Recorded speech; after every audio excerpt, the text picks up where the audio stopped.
the boss got ready, when we got ready to go to work, or Monday morning, he says, I've got to have something for these people to do. See, we had 98 people there.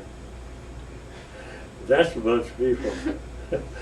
And he says, I need something to keep 98 people, or not 98, but all the ones that's not setting up and getting ready to start doing something else, you know, an operation. Well, like they had to get the roofing out to the houses that they were going to roof, and they had to get the material over to the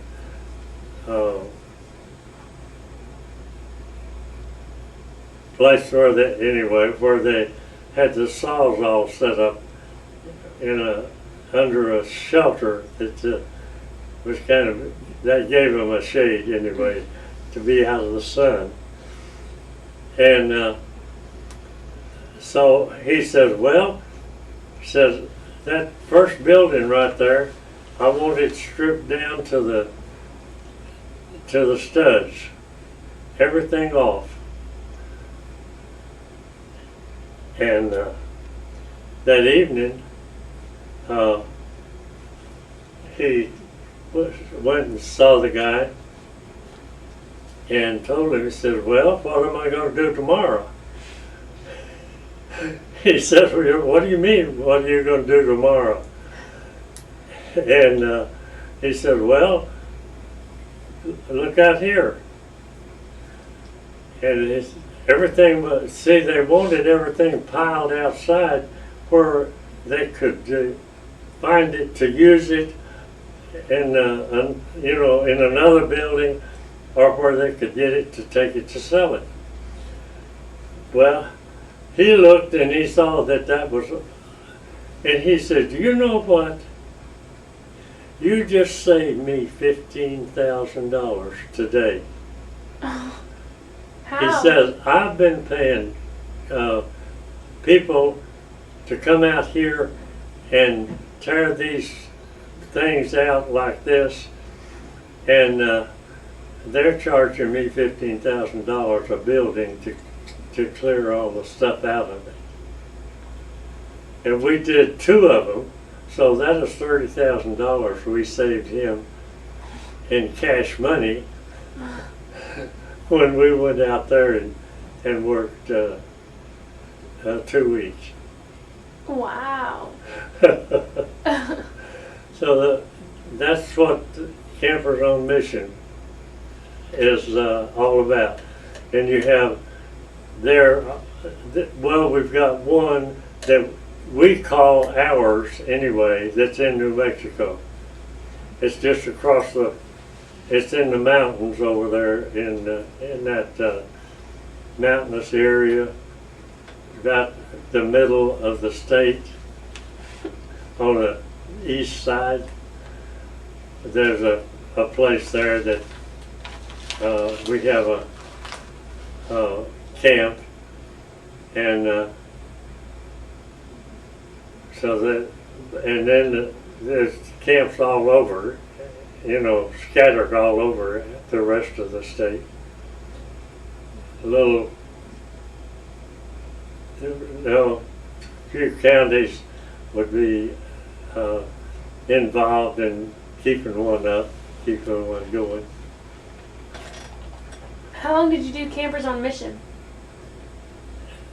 How long did you we were in it about 10 years.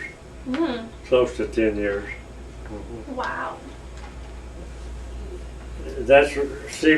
We joined it in probably 1980, right after we came back from Canada.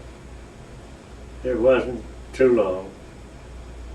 And we went on mission trips, and I got caught on one.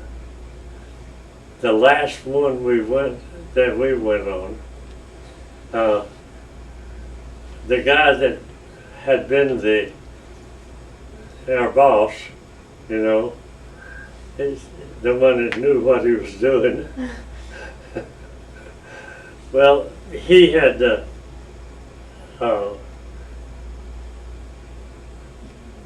something happened anyway, and somebody else wanted to be the boss. And when he told me that he wasn't going to be there, that I'd have to take over,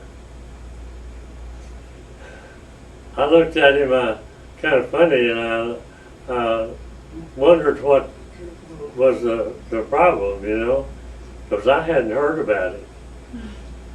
And then he told me that a certain person had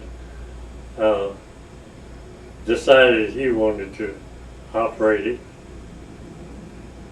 and said I'd just let him have it. So I didn't know that there had been a problem before between, you know, the ones who kind of run it. And when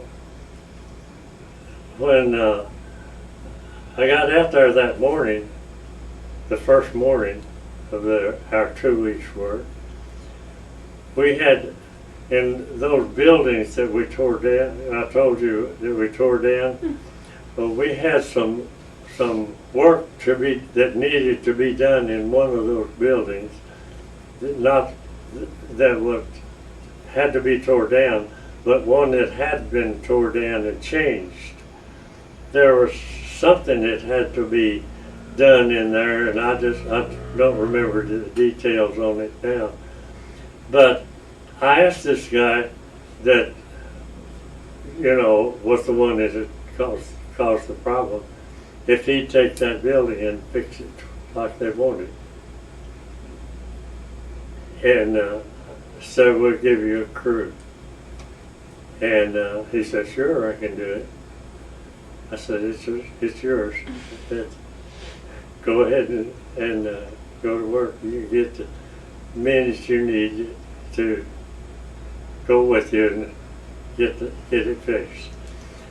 And I never had any more trouble. That little talk, little statement like that was all that I said to him, and we worked 2 weeks, and he got his job done, and the rest of the crew, I had them. Wow. And we had about, that year I think we had about 50, 60. There's a bunch of people who come to those things. Wow. Did we about run out? Well,